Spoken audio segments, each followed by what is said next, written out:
Hey guys, Killix here, the #1 Virgil collector in North America. Patch 11.2.7 is one of the biggest updates of the entire year. On December 2nd, Blizzard is adding new storyline content, system upgrades, a brand new Heritage Armor questline, a new Lorewalking chapter, Turbulent Timeways, which includes the brand new Shadowlands Timewalking rotation, housing early access, and even the return of Brawler's Guild. Plus a ton more. I know it's a lot. This is your full breakdown of everything you need to know the moment servers come up, even after Blizzard extends maintenance like 5 or 6 times. We're very close to making partner on Twitch. Just need a couple more successful streams this month, so make sure you're tuning in, stopping by, saying hi, helping with the Twitch algorithm. Legion Remix is still running until January 19th, and WoW's 21st anniversary event goes from November 16th all the way to December 7th. There are a lot of overlapping events before the midnight pre-patch even hits. Blizzard just really wants us to stay subbed as always. Make sure to check out my Legion Remix playlist down below as well if you're just getting into it. Winter's Veil also runs from December 15th all the way to January 2nd. I'll have a full Winter's Veil guide up the day after it goes live. As always, catch me live at twitch.tv/KillKTV and join the Doodoo Farmers Discord. Let's jump right into it. One thing that a lot of people have noticed right away is that when Blizzard released their timeline photo, they added Winds of Misfortune buff, but later they released another one and removed Winds of Misfortune buff. So nobody knows if this is actually coming next week or not.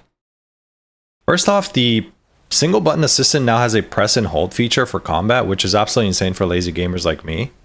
You can turn this on by going to options, going to combat to the left, scrolling down, and then making sure that you have press and hold casting checked. Not on the 2nd, but 1 week later on December 9th, the Brawler's Guild is coming back. Blizzard is bringing it back with updated fights, new systems, new and returning fights, new rewards, and even a broker-themed challenge type system that increases the difficulty, kind of like affixes inside Mythic Plus keys. Horde will find the entrance inside the Valley of Honor through the portal. Alliance will find the entrance through the Dwarven District portal inside Stormwind by the tram. Once you zone inside, you'll head over to the left side over here. Keep in mind this is only in the Stormwind section, not the Ironforge, so make sure you're entering from the Stormwind side. The Brawler's Guild is an instance 1v1 boss fight challenge that you can take. You can't get any help from anyone else, you have to do this solo by yourself. This time around, the brokers have gotten involved and are sponsoring special modifiers called Broker's Gambit. These add new mechanics to the bosses that we've never seen before.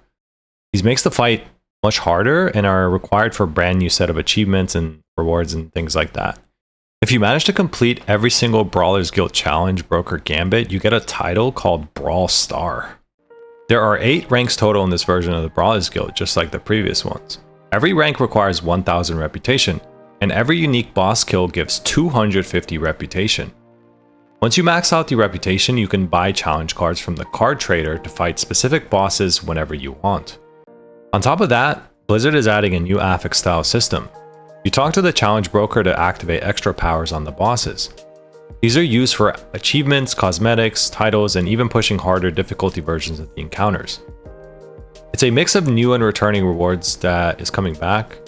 Once you get the required rank, you just buy them with gold from the respective vendor. All North is the guy in the Horde side. Then on Alliance side, you have this boomkin called Quackenbush that sells all the rewards. Some of the returning rewards include the Clawcom pet at rank 3, the Tyler Grondin pet at rank 3, then you have the teleport item with a 1-hour cooldown at rank 4, you have the Brawler's Guild tabard, which if you buy one on Horde, you get it on Alliance and vice versa, you don't have to buy on both factions. You have the Brawler's Razor Claws, which is a fist weapon heirloom at rank 8. Then you have the Brawler's Garb at rank 8 as well. Note that if you buy this on Horde, you get it on Alliance and vice versa. For mounts, you have the Brawling Bruno at rank 6, and then you have the Ballistic Bronco Rocket mount at rank 8. I'll be making full boss guides for every single fight as soon as this content launches, so keep an eye on the channel once the Brawler Guild opens on December 9th. On top of this, the portal rooms have been massively revamped for both Horde side and Alliance, making it a lot better for the quality of life. A lot of the portals were put in like random spots or just completely out of the way that you always wanted to constantly use. They've just kind of like updated everything to just like current whatever is relevant to people. So they put a bunch of different portals downstairs and just made everything look better upstairs and more accessible for the majority of the player base. It's not just the Horde portal room that got a revamp. The Alliance side got one as well. So all the portals are in a lot better spots. And then you also have a portal straight to their housing districts in both portal rooms for Horde and Alliance.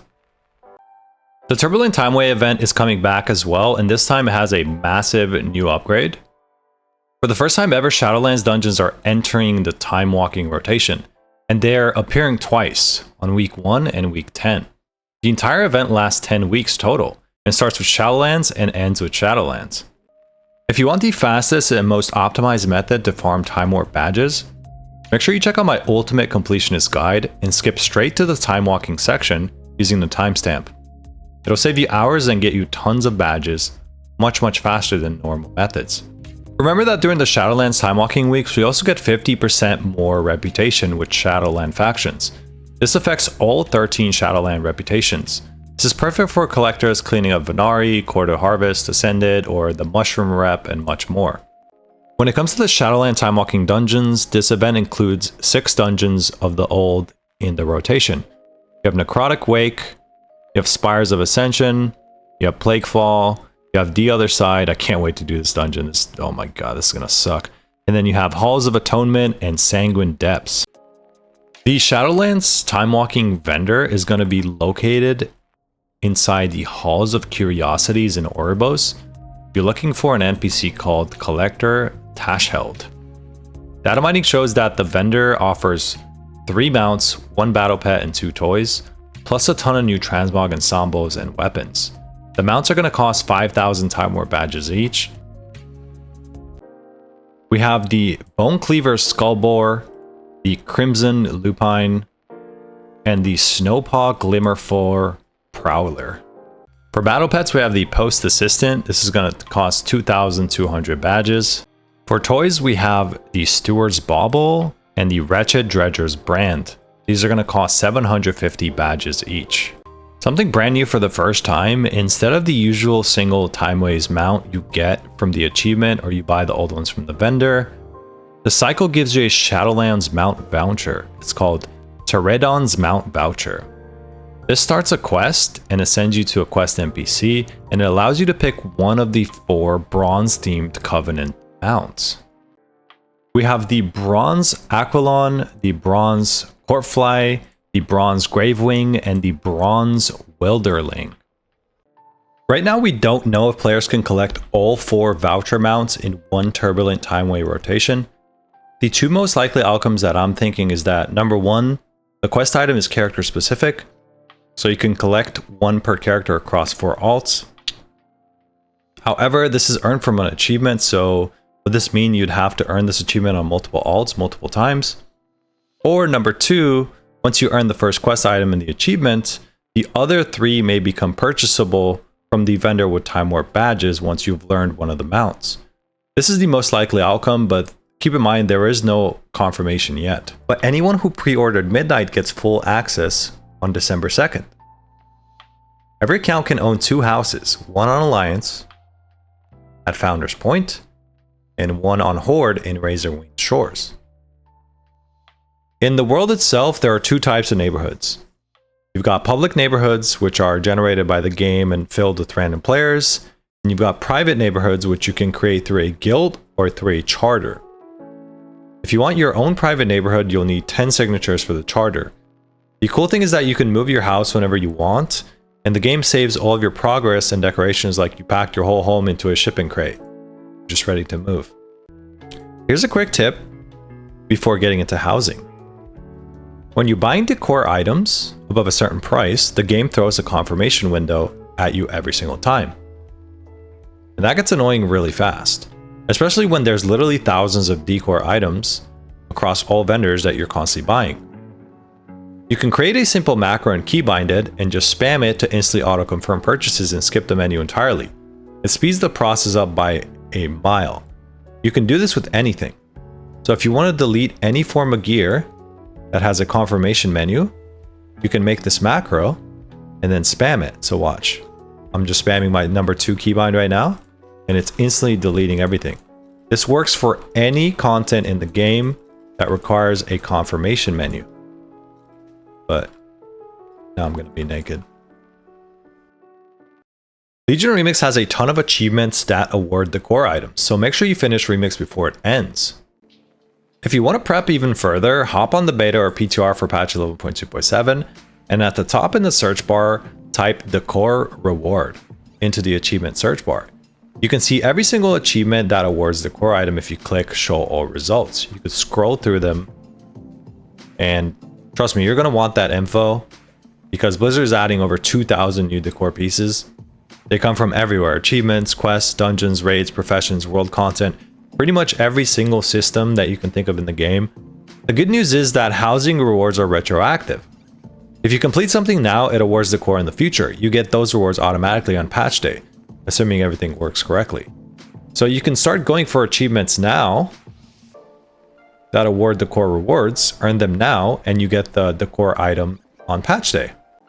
For early access, you'll have the full decor collection system, all the room decorating tools, multiple room layouts, full neighborhood access, flying inside neighborhoods, guild neighborhoods, the new housing tutorial, legacy content rewards, and crafted decors from professions. Even if you didn't pre-order Midnight, you can still visit neighborhoods and start collecting decor. You just can't own a house or join a neighborhood just yet. Housing officially arrives for pre-orders on December 2nd. You can build your first home immediately. My recommendation is to start now, learn how everything works before Midnight's real launch or even the Midnight pre-patch, because once the expansion begins, we're all going to be slammed with new content. Get your home set up now, learn how it works now, so you're not wasting time on Midnight launch week decorating your kitchen. If you want to get really ahead, start prepping your profession alts. Almost every single crafting profession in the game has housing related items tied to it in every single expansion. Alchemy, blacksmithing, enchanting, engineering, inscription, jewel crafting, leatherworking, and tailoring will all be making housing decors. Fishing and cooking might even have some as well, even archaeology. I'm not sure yet on this one, we'll see. But it's better to get these prepared now just in case. I personally use wowprofessions.com to level everything quickly. I'll also leave a template for you guys in the description showing how I track all of my professions and what I still need, because there are an absurd amount of professions and expansions tied to them. So if you don't write this stuff down and keep track of it, it's going to get a little bit confusing and you might lose track of things. Inscription and alchemy are especially important because they make the coloring dyes you'll need for housing. These dyes are tradable, so towards the end of the month or even after the first week, they should become extremely cheap on the auction house, so I wouldn't worry too much about this. And the final thing I'll say is that, guys, don't rush housing. This is a huge system built for collectors, and it's going to take years to finish everything. The item list is gigantic. Take your time, enjoy it, and chip away at it slowly at your own pace, and have fun. You're not meant to 100% this content overnight. When it comes to some useful housing resources I personally use, we have the housing.wowdb.com website. This is massive. It has almost every single item in the game, and you can use it to track all the housing decor items. And then we have completionism.com, which is a very good collector's website. Jack is working on implementing housing items in here, so expect that very soon. You have things like Legion Remix to track every single thing you're missing or you need. And then you have the brand new artifact appearances that you can track on your account to see what you have and what you're missing. This is a brand new system he just added. Very, very neat and organized and nice. Use this to see what you're missing and see what you have. On top of this, if you're working on your hidden artifact appearances, make sure you check out my hidden artifact appearances guides. These are all under 1 minute YouTube shorts of how to get every single class and every single specialization hidden artifact weapon on Legion Remix. The Ghosts of Koresh storyline is done, and on December 2nd we get the next chapter of the War Within campaign. You'll pick up the Visions of Shadowed Sun quest from the adventure guide by pressing Shift J if it doesn't auto pop up when you log in. This is a 3-chapter campaign, so not too long. This will directly lead you into the Midnight lore and storyline. You'll also get a Karok Swiftwing mount during this questline. This continues the main story and leads directly into the setup for the Midnight expansion.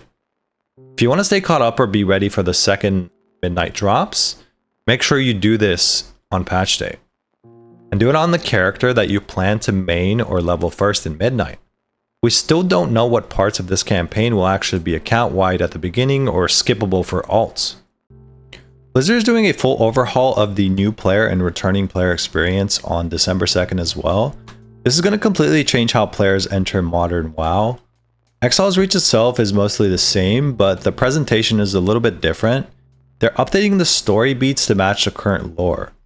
So instead of fighting like random generic bosses, you'll actually see like relevant characters like Kelgos, Wrathion, and other major figures tied into the modern timeline. And once you finish the Exile's Reach scenario, you no longer get dumped into Stormwind or Orgrimmar, you go straight into Drag of Flight content immediately. For returning players, it's even more streamlined. You access it by going to the adventure guide under tutorials on the bottom right and clicking start, and it should teleport you to Arathi Highlands. You get a short refresher quest to reteach your class. Your UI is going to automatically update. The game gives you content recommendation for the current patch. And you get directly straight into the War Within activities and eventually hit Midnight content.